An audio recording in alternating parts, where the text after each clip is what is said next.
Hello दोस्तों, नमस्कार।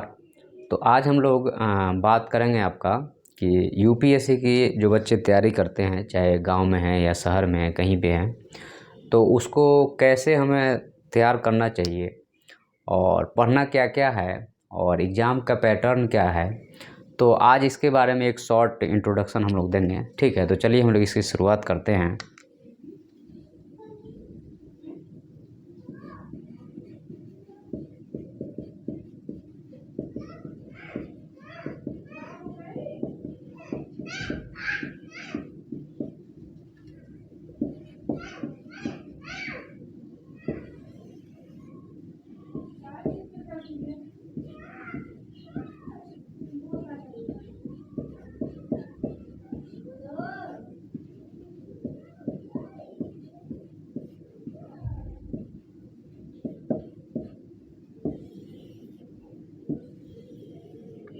तो हम लोग यहाँ जो बात करेंगे एकदम बेसिक से बात करेंगे ताकि आपको बात समझ में आए और जो बच्चे तैयारी करना चाहते हैं तो भटके नहीं और उनको जो है सो राइट डायरेक्शन मिले ताकि वो सही तरीके से इस एग्ज़ाम की प्रिपरेशन कर पाएँ। ठीक है, तो हम लोग एकदम बेसिक से इसकी शुरुआत करेंगे।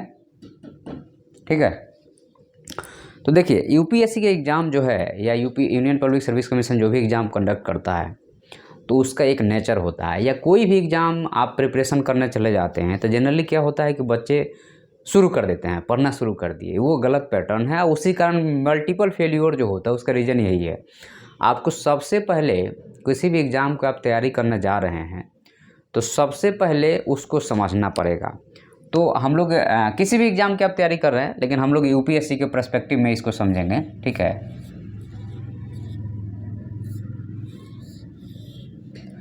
तो सबसे पहला जो इसमें पॉइंट आता है वह पॉइंट आता है आपका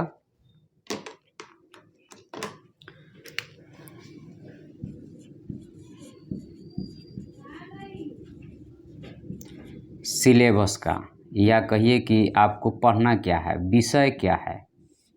ठीक है, हम हिंदी और अंग्रेजी दोनों में लेके चलेंगे ताकि किसी भी बच्चे को तकलीफ़ नहीं हो, चाहे हिंदी मीडियम में पढ़ता हो या अंग्रेजी मीडियम में पढ़ता हो। तो सबसे पहले आपको क्या करना है, किसी भी एग्ज़ाम की प्रिपरेशन कर रहे हैं तो सिलेबस को देखिए।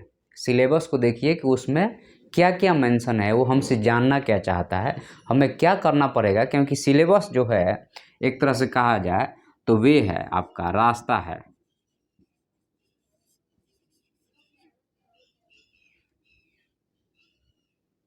वे ऑफ आपको डेस्टिनेशन कह सकते हैं हम लोग। ठीक है, कि आपके मंजिल का रास्ता है।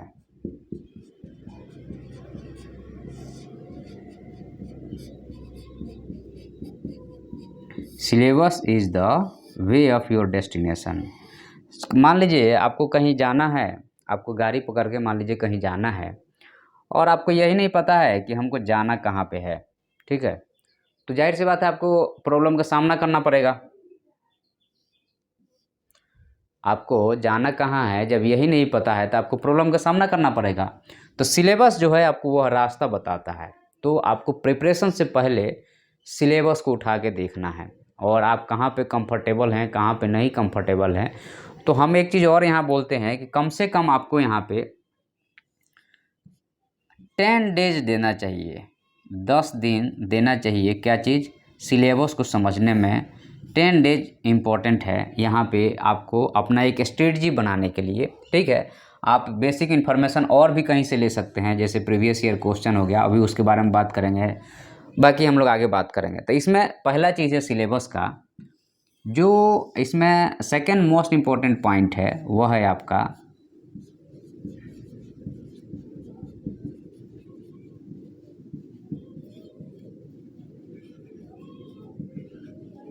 प्रीवियस ईयर का क्वेश्चन पेपर। ठीक है,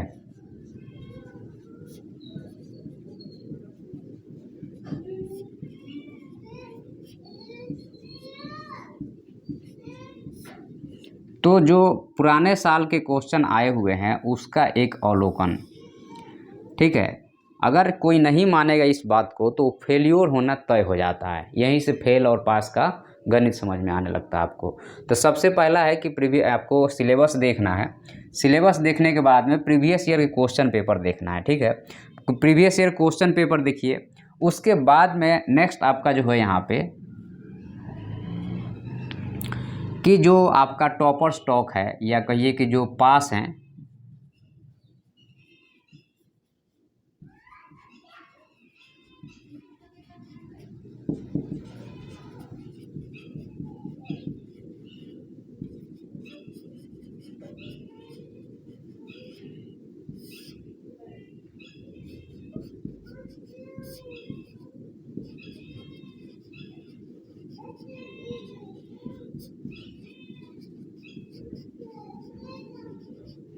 तो जो स्टूडेंट इस एग्जामिनेशन में पास हो गए हैं उनके वर्क प्लान क्या रहे हैं। मैं ये नहीं बोल रहा हूँ कि किसी का भी उठा के आप शुरू कर दीजिए, ऐसा भी नहीं है, लेकिन जो पास हो गया है वह क्या क्या रास्ता फॉलो किया है उसको भी आपको एक बार देखना ज़रूरी है, ठीक है। उससे बहुत मदद मिलती है आपको, लेकिन समझ के आपके अकॉर्डिंग उसका रूटीन होना चाहिए, हर चीज़ आपके अकॉर्डिंग होना चाहिए, ठीक है। उसके बाद में नेक्स्ट पॉइंट इसमें है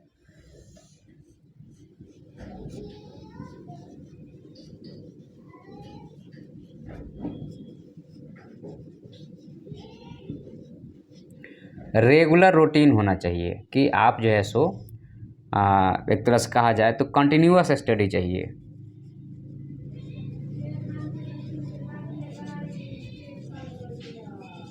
आपको जो है सो एक लगातार यहाँ पे पढ़ाई की ज़रूरत है। आप ये नहीं कि एक दिन 4 घंटा पढ़ लीजिए और एक दिन जो है सो 2 घंटा पढ़ लीजिए और एक दिन 6 घंटा, एक दिन नहीं पढ़िए, तो ये नहीं होगा, तो फिर नहीं होगा, आपको लगातार पढ़ना पड़ेगा। तो रेगुलर का रूटीन चाहिए। सिलेबस हो गया, प्रीवियस ईयर का क्वेश्चन पेपर हो गया, उसके बाद में पास स्टूडेंट की स्ट्रेटजी हो गई, और इसमें एक आपको सबसे इम्पोर्टेंट जो पॉइंट है वह है आपका बैकअप प्लान।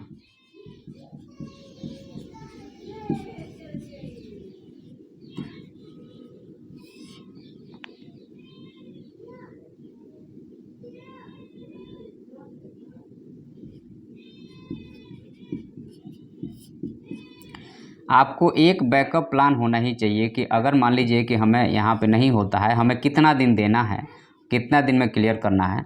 और मैक्सिमम आपका मैं कहूँ कि 3 अटेम्प्ट बहुत है।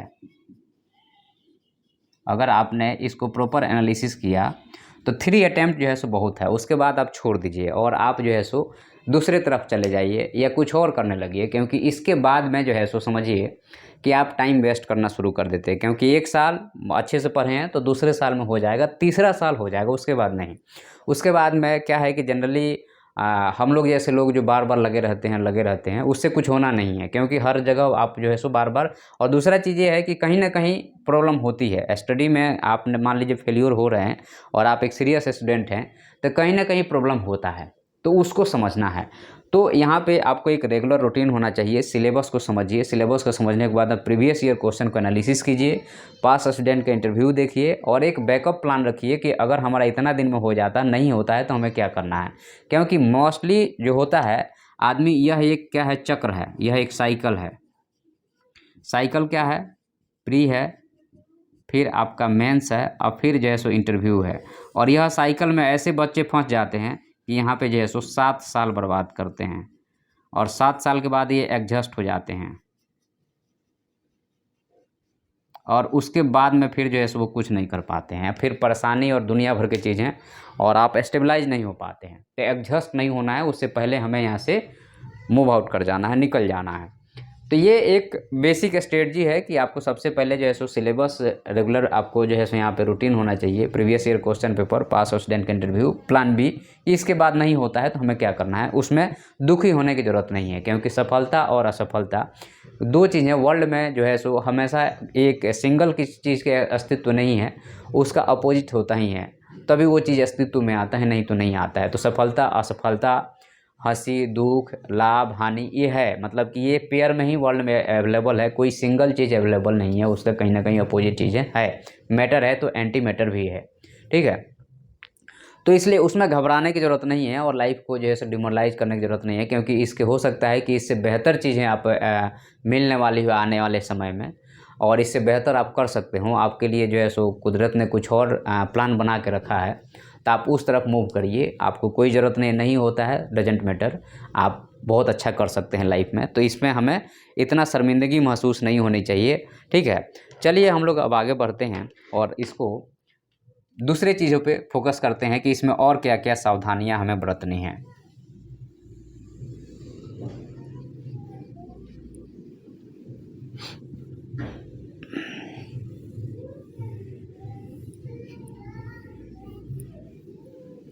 नेक्स्ट पॉइंट जो है इसमें वो भी इम्पोर्टेंट है आपका, कि सिलेबस तो हो गया। सिलेबस के बाद में हम थोड़ा सा यहाँ पे एग्ज़ाम पैटर्न के बारे में बात करेंगे।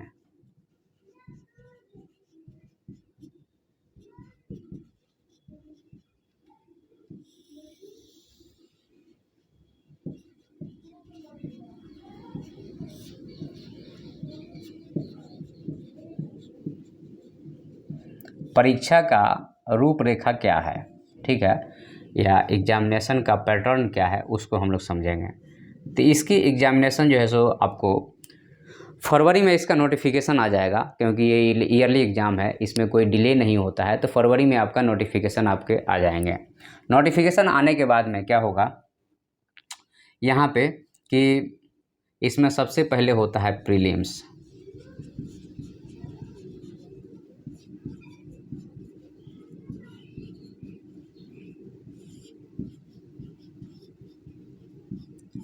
तो यह स्क्रीनिंग लेवल का होता है, ठीक है। इसमें 2 पार्ट होते हैं।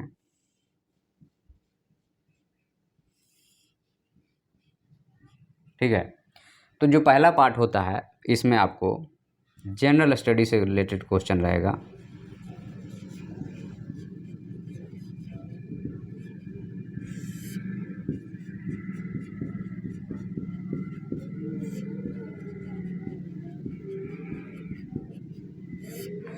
तो जो जनरल स्टडी से रिलेटेड जो क्वेश्चन रहता है, इसमें आपसे क्या पूछा जाता है, करंट अफेयर्स पूछा जाएगा। करंट अफेयर्स के अलावा जो पूछा जाएगा वह पूछा जाएगा हिस्ट्री पूछा जाएगा, ज्योग्राफी रहेगा, पॉलिटी रहेगा, इकोनॉमिक्स रहेगा, साइंस एंड टेक रहेगा, ठीक है। तो ये जो है सो ये थोड़ा सा डायनामिक नेचर का पेपर है। ये जो है सो पहला पेपर होता है प्रीलिम्स में। प्रारंभिक परीक्षा में आपके यहाँ पे 2 पेपर हो गए। पहला जनरल स्टडीज हो गया, सामान्य अध्ययन हो गया, और दूसरा जो पेपर होता है वह सीसेट का होता है। इसमें आपका 10th लेवल का जो है सो आपका मैथ रहेगा, रीजनिंग रहेगा और कॉम्प्रिहेंशन रहेगा। ओके, तो ये 2 पेपर होता है। ये दोनों पेपर में ये भी आपका 200 मार्क्स का होगा और ये भी आपका 200 मार्क्स का होगा, ठीक है। उसके बाद में नेक्स्ट जो इसमें आता है आपका, वह आता है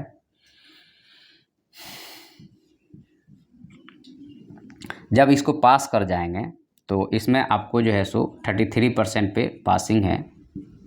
और इसमें 200 मार्क्स में से अगर आपका 90 प्लस अगर आता है तो आप यहाँ से पास हो जाते हैं। मोस्टली मतलब ये वेरी करते रहता है, लेकिन 90 प्लस जो है सो में आप पास हो जाएंगे। मतलब आपको 45 क्वेश्चन अगर आप करते हैं तो यहाँ पे पास हो जाएंगे।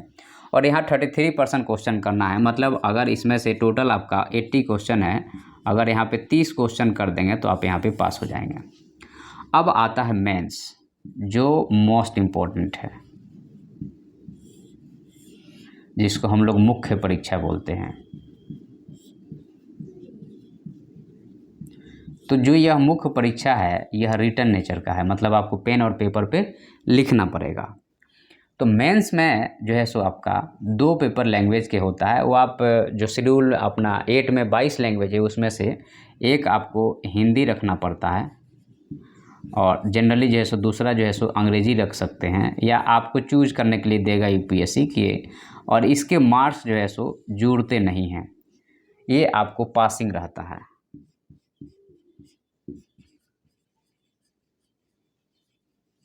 यह सिर्फ जो है सो आपको पासिंग रहेगा। ठीक है, ताकि जब यहाँ पे आप पास करेंगे तो बाकी पेपर आपके फिर चेक होंगे, नहीं तो नहीं होगा। आगे बढ़ते हैं। मुख्य परीक्षा में जो नेक्स्ट पेपर होता है, तो नेक्स्ट पेपर जो है यहाँ पे पेपर 1 रहेगा। इसके बाद में उसके पहले आपका ऐसे रहेगा, ठीक है, जिसको हम लोग आपको ये आपको 250 मार्क्स का रहेगा और इसमें 2 ऐसे लिखना रहेगा, 2 नंबर 2 टॉपिक पे आपको ऐसे लिखना रहेगा, ठीक है। उसके बाद में जो पेपर 1 आता है ये भी आपका 250 नंबर का रहेगा। तो पेपर 1 में जो आपसे पूछा जाएगा वह हिस्ट्री पूछा जाएगा, कल्चर पूछा जाएगा, ज्योग्राफी पूछा जाएगा, सोसाइटी पूछा जाएगा। हिस्ट्री हो गया जिसमें कल्चर, ज्योग्राफी और सोसाइटी, ये पूरी जो है सो पेपर 1 में रहेगा और इसका जो मार्क्स होगा वह 250 नंबर का होगा। नेक्स्ट पेपर जो होगा वह होगा आपका पेपर 2। तो जो पेपर 2 होगा ये भी 250 नंबर का होगा और यहाँ पे भी आपको पॉलिटी से रिलेटेड चीज़ें पूछी जाएगी। पॉलिटी, इंटरनेशनल रिलेशन, गवर्नेंस, इससे रिलेटेड चीज़ें रहेगी। जो पेपर 3 रहेगा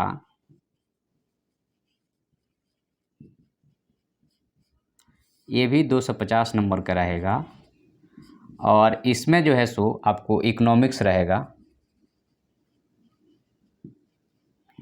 इन्वायरमेंट हो गया, साइंस एंड टेक हो गया, तो ये सारी चीज़ें रहेगा, सिक्योरिटी हो गया, ये सारी चीज़ें पूछी जाएगी आपको। फिर आपको पेपर 4 जो होगा यह इथिक्स का होगा, ये भी आपका 250 नंबर का रहेगा, ठीक है। तो पेपर 4 जो है वह इथिक्स का रहेगा और ये भी 250 नंबर का रहेगा। उसके बाद में आपसे कहा जाएगा कि भाई आप ऑप्शनल का चुनाव कीजिए, आपका वैकल्पिक विषय क्या है।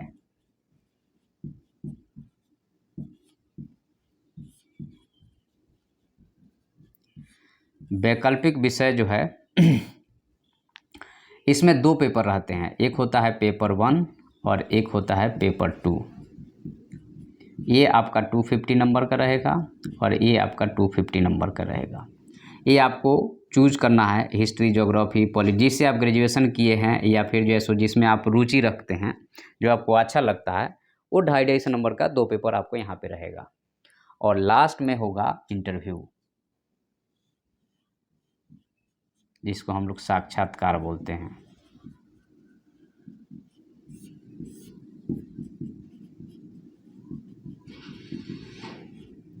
ये रहेगा 250 नंबर का, ओके। तो ये एग्ज़ाम का, यूपीएससी के एग्ज़ाम का पैटर्न है। हमारे हिसाब से आपको चीज़ें समझ में आ गई होगी कि एग्ज़ाम का रूपरेखा क्या है। प्रीलिम्स हो गया, प्रीलिम्स में आपको जो रहेगा आपका जनरल स्टडीज़ हो गया, जिसमें आपको 200 नंबर का रहेगा, history, polity, geography, economics, current affair से रिलेटेड हो गया, 200 मार्क्स का है, 90 प्लस आप ले आते हैं तो पास हो जाते हैं। सीसेट में 10th लेवल का मैथ, रीजनिंग और कम्प्रीहेंशन रहेगा। मैक्सिमम लोग यहाँ फेल हो जाते हैं, यहाँ पास भी हो जाते हैं, यहाँ फेल हो जाते हैं, क्योंकि इस पर ध्यान नहीं देते हैं, तो यहाँ पर प्रॉब्लम आती है। और जब यह क्लियर करेंगे तो फिर आपको मेंस में बैठने दिया जाएगा। मुख्य परीक्षा में हिंदी और अंग्रेजी जो है सो पासिंग मार्क्स है, पासिंग आपको यहाँ पे, इसमें इसका मार्क्स नहीं जुड़ा जाएगा। उसके बाद में ऐसे 250 नंबर का हो गया, पेपर 1 250 नंबर का, पेपर 2 250 नंबर का, पेपर 3, पेपर 4 250 नंबर का। तो आप यहाँ पे देख लीजिए 1 2 3 4, 1000 नंबर का यह हो गया, 500 नंबर का यह हो गया, ठीक है। तो यहाँ पे ये टोटल जोड़ेंगे तो लगभग 2000 के समथिंग ये बनता है, ठीक है, इंटरव्यू को लेकर के। और यहाँ से 1000 में लोग 900 में टॉप हो जाते हैं, मतलब कि आप 50% से कम में लोग टॉप कर जाते हैं। मतलब सोचिए कि मार्क्स ही नहीं आता है उस लेवल का, जो यूपीएससी चाहता है उस लेवल का आप लिखते नहीं हैं, इसलिए जो है सो मोस्टली लोग फेल हो जाते हैं, ठीक है। तो चलिए हम लोग अब आगे बढ़ते हैं और स्ट्रेटजी क्या होनी चाहिए उसके आधार पर हम लोग बात करते हैं।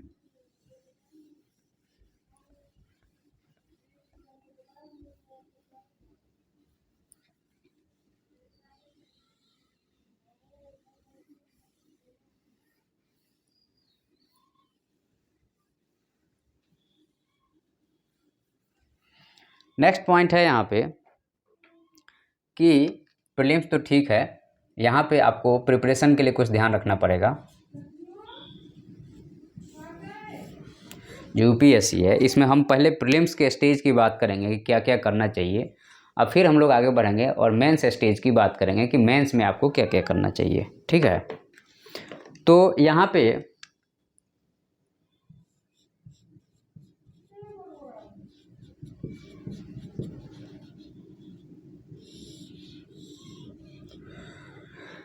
प्रीलिम्स में सबसे पहला काम आपका होगा कि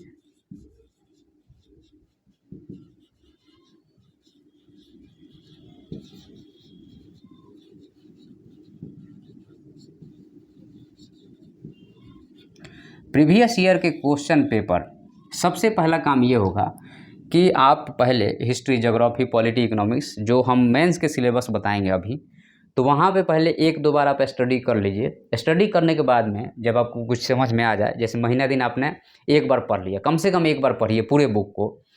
उसके बाद में आप क्या कीजिए कि प्रीवियस ईयर के जो क्वेश्चन पेपर्स हैं प्रीलिम्स के, उसमें काम करना शुरू करना है।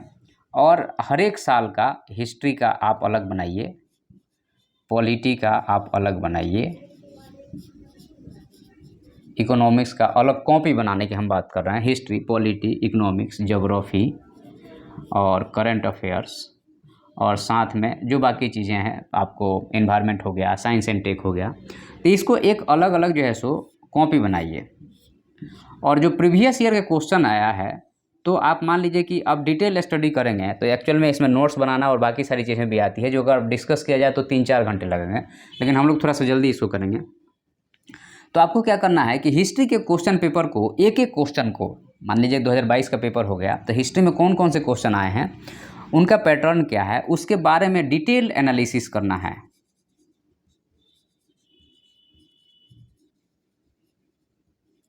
जब आप जो है सो पूरी तरीके से हर एक ऑप्शन के बारे में भी समझिए, ऑप्शन कैसे बन रहा है, और एक तरह से याद हो जाइए सारी चीज़ें। जब याद हो जाएगी तो मज़ा आता है कि अब आपको ये पता है कि आइडिया है कि यूपीएससी क्वेश्चन बना कैसे रहा है, फ्रेम कैसे कर रहा है।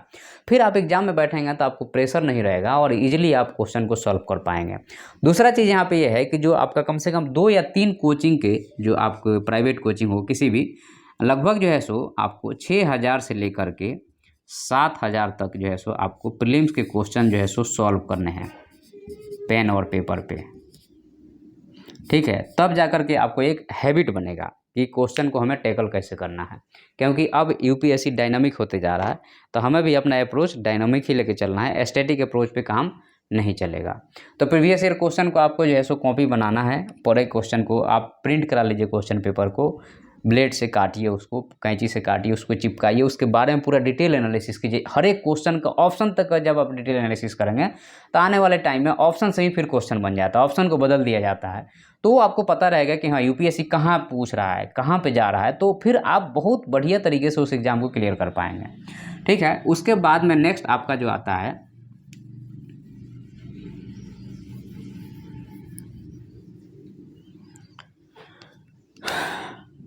इसमें आता है सी सेट का। तो जो आपका सी सेट है, सी सेट में आपको क्योंकि इसमें आता है मैथ भी आता है,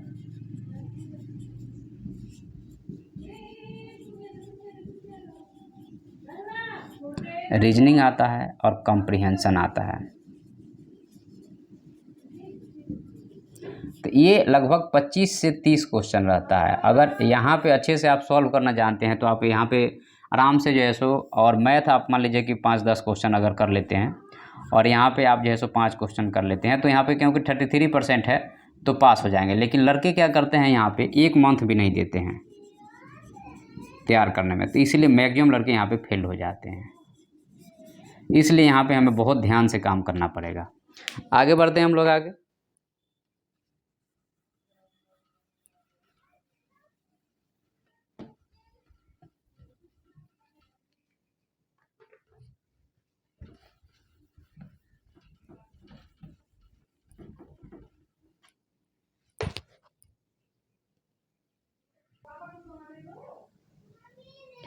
अब इसमें हम लोग जो बात करने जा रहे हैं, तो हमारा 2 पार्ट रहेगा। अगर आप कमेंट करेंगे कि आपको पसंद आ रहा है तो इसका दूसरा पार्ट हम लेके आएंगे, जिसमें मेंस को कैसे हम लोग कवर करेंगे उसके बारे में बात करेंगे। तो आज प्रीलिम्स पे ही हमारा पूरा फोकस रहेगा कि हमको प्रीलिम्स को कैसे करना है।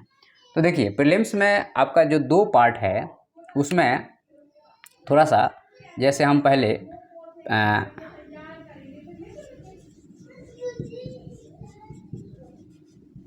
जो प्रीलिम्स है इसमें, तो प्रीलिम्स में इसमें आपको पता है कि हिस्ट्री, ज्योग्राफी, पॉलिटी, इकोनॉमिक्स आता है। तो बुक लिस्ट भी हम लोग यहाँ देख लेते हैं थोड़ा सा। तो यहाँ पे जो है आपका, जैसे हिस्ट्री की हम बात करेंगे तो हिस्ट्री में आप देखिएगा, जनरली हिस्ट्री के क्वेश्चन जनरली आप सब लोग क्रैक नहीं कर पाते हैं यूपीएससी का। रीज़न ये रहता है कि ये जो है सो लगभग 7 से 8 बुक से क्वेश्चन बनते हैं, अलग अलग बुक से, सब आप पढ़ नहीं सकते हैं। तो यहाँ पे ओल्ड एनसीईआरटी,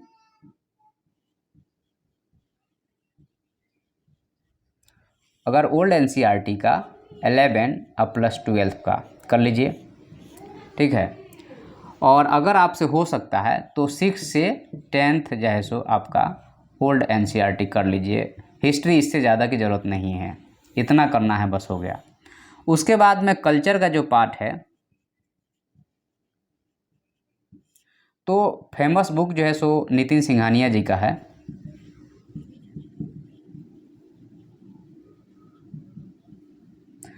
या आप जो है सो 11th और 12th का जो है सो फाइन आर्ट्स का बुक कर सकते हैं, जो एनसीईआरटी का ही है, जो अब आ गया है, ठीक है। हिंदी और अंग्रेजी दोनों में आप वहाँ से कर सकते हैं। उसके बाद में ज्योग्राफी की बात आती है।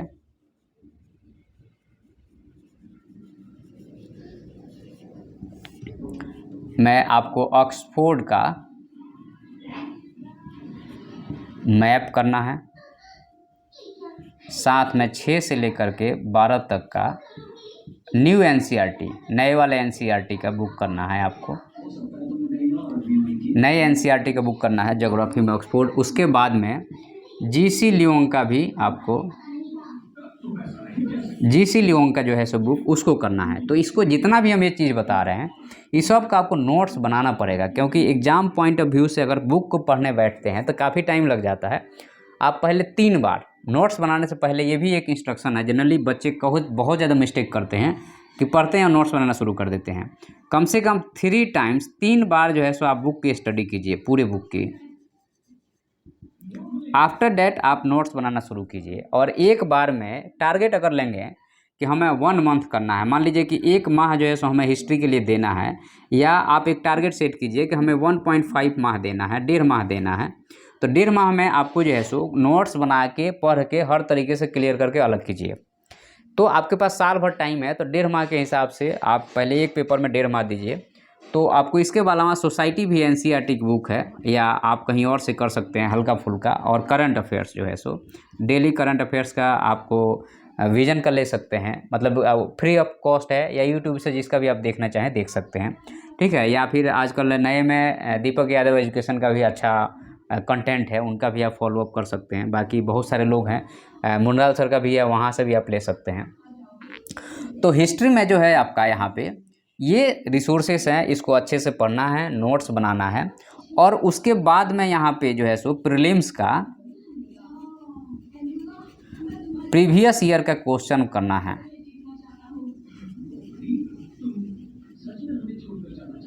प्रीलिम्स के प्रीवियस ईयर का जो क्वेश्चन है उस पर थोड़ा ध्यान देने वाली बात यह है कि जो आपका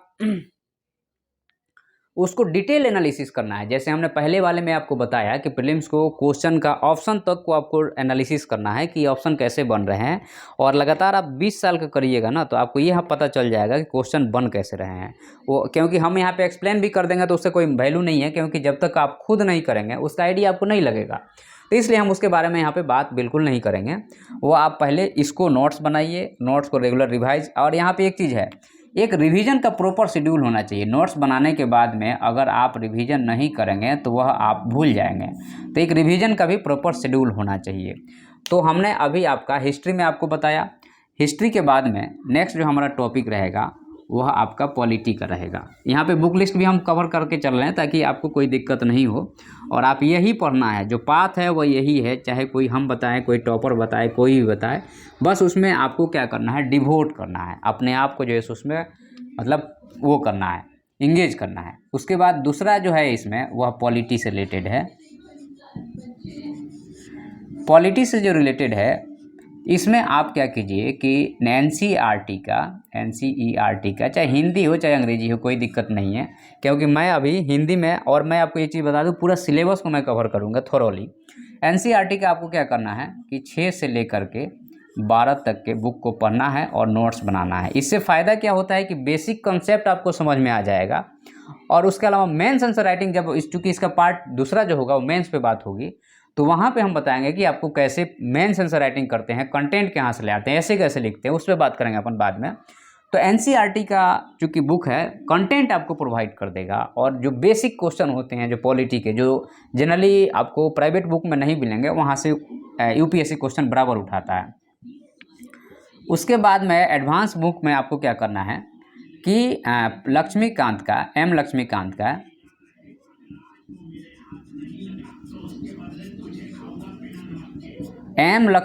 का जो बुक है, ठीक है, ये लगभग जो है सो आपको 900 पेज का बुक है हमारे हिसाब से। तो इसको सिर्फ वैसे नहीं पढ़ना है, नोट्स बनाना है, और साथ में जो है सो कॉन्स्टिट्यूशन ऑफ इंडिया का जो रॉ मटेरियल है, जो आर्टिकल वाइज जो दिया है, तो आप जो भी पढ़ रहे हैं इसमें आर्टिकल नहीं दिया है, इसमें थोरोली लिखा हुआ है, तो आपको आर्टिकल से उसको कनेक्ट करना है। इससे क्या फ़ायदा होगा कि जब आप मेंस आंसर राइटिंग कर रहे हैं, कहीं इंटरव्यू में आप रिप्लाई कर रहे हैं, तो आर्टिकल भी आप उसको बता सकते हैं। तो नोट्स बनाना है, लेकिन वह जो है आपका नोट्स होगा वह आर्टिकल से रिलेटेड होगा, आर्टिकल भी उसमें लेके चलना है। इस चीज़ को आप ध्यान रखें। मैक्सिमम बच्चे यहाँ पे मिस्टेक करते हैं, लेकिन ऐसा अपने को नहीं करना है, ठीक है।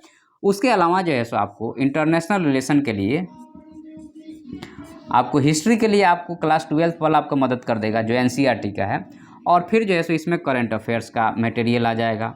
और गवर्नेंस के लिए आप जो है सो, ठीक है, गवर्नेंस के लिए आप जो है सो एम लक्ष्मीकांत ही यूज कर सकते हैं, लेकिन पूरा नहीं पढ़ना है, थोड़ा सा पढ़ना हो, उनका अलग से बुक है उसको, और बाकी करंट अफेयर से रिलेटेड रहेगा। उसके बाद में नेक्स्ट आता है यहाँ पे प्रीवियस ईयर के क्वेश्चन।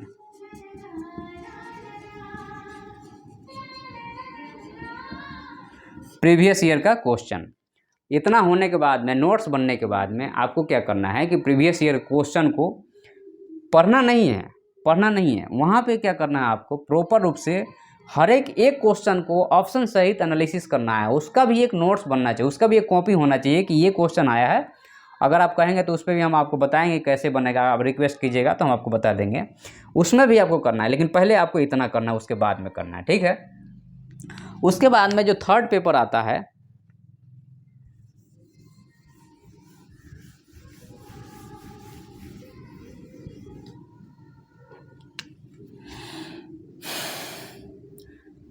इकोनॉमिक्स का आता है।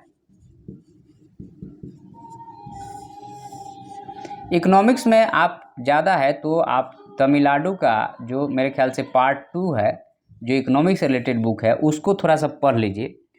और नेक्स्ट जो है जो बाइबल है हर एक प्रीलिम्स या मेंस जो तैयारी करता है, मुन्नाल सर का,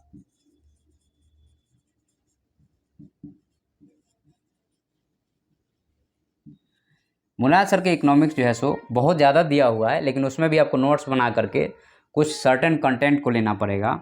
उसके बाद में साइंस एंड टेक जो है सो करंट अफेयर्स में कवर हो जाएगा। उसके बाद में इन्वायरमेंट जो आता है इसमें, और ज़्यादा है तो आप जो है सो बाजीराम एंड रवि का भी नोट्स यूज कर सकते हैं, जो उनका कंटेंट है जो साइंस एंड टेक से रिलेटेड है, उसका आप यूज कर सकते हैं। इन्वायरमेंट में आपको पता ही है कि आपको शंकर IAS हो गया, और उसके अलावा NCERT का जो क्लास 12 का है उसको, और यहाँ पे साइंस की बात करें अगर हम, तो 6 से लेके 10 प्लस 12 का जो आपका NCERT का जो बुक है वह आपके लिए इतना का आपको अलग से पढ़ के नोट्स बनाना पड़ेगा, और फाइनली जा कर के प्रीवियस ईयर पे आपको आना पड़ेगा।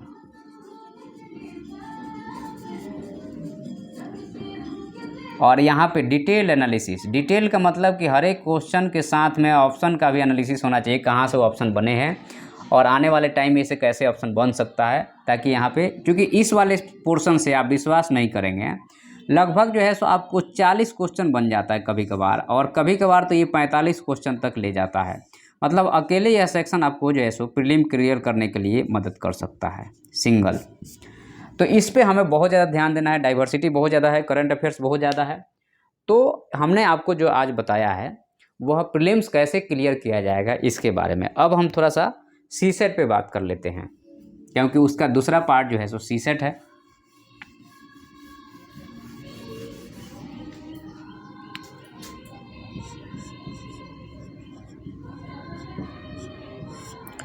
तो सीसेट में आपका मैथ जो है,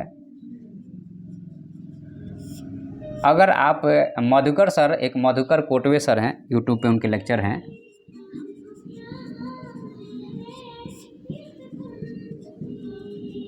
उनके लेक्चर अटेंड कर लीजिए तो आपका काम हो जाएगा। मैथ में, रीजनिंग में भी है, उनका रीजनिंग में भी है। तो आप अगर मधुकर कोटवे सर को आप अटेंड कर लीजिए तो आपका काम हो जाएगा, लेकिन आपको प्रैक्टिस करना पड़ेगा। और कॉम्प्रीहेंशन के लिए मैं आपको मेरा फॉर्मूला है, ठीक है। जब हम लोग सीसेट को ध्यान से देखेंगे तो वहाँ पे हम आपको बताएंगे, इन फ्यूचर में हम आपको यहाँ पे बताएंगे कैसे करना है, क्योंकि यहाँ पे आपको टोटल जो है सो 30 क्वेश्चन कर लेंगे तो आपका काम हो जाएगा। तो इसमें इससे ज़्यादा की ज़रूरत नहीं है, आप मैथ और इनसे मधुकर कोटवे सर से कर लीजिए, और बाकी जो है सो हम लोग आने वाले टाइम में देख लेंगे। तो हमारा आज का स्ट्रेटजी प्रीलिम्स पे फोकस था। मैंने आपको बताया, डिटेल एग्जामिनेशन का एनालिसिस किया, बुक भी बताया कि कौन कौन से बुक पढ़ने हैं आपको। अब आपका काम है कि अब जितना सारी चीज़ हमने बताया है बाकायदा मैं एनालिसिस करूँगा, बाकायदा अभी हमारी NCERT चल रहा है, पॉलिटी पढ़ा रहा हूँ, साथ में ज्योग्राफी ऑप्शनल भी शुरू करने वाला हूँ मैं। तो जो बच्चे जुड़ना चाहते हैं वो जुड़ सकते हैं, पढ़ाई कर सकते हैं। और चूँकि हिंदी और अंग्रेजी दोनों लैंग्वेज में रहेगा, तो जो हिंदी मीडियम से तैयारी करने उनके लिए भी दिक्कत नहीं है, अंग्रेजी मीडियम से तैयारी करें उनके लिए भी कोई दिक्कत नहीं है। और तो हिंदी मीडियम वाले जो खास करके गाँव देहात में, चूँकि 70% पॉपुलेशन भारत देश की गाँव में रहती है, तो उन लोगों तक इस वीडियो को ज़्यादा से ज़्यादा शेयर कीजिए, पहुँचाइए, ताकि हम लोग जो है सो एक करेक्ट वे में बच्चों को गाइड कर सकें, ताकि सही डायरेक्शन में जा कर के वो निर्णय ले पाएँ। ठीक है, तो आज के सेशन में इतना ही है। जय हिंद, जय भारत।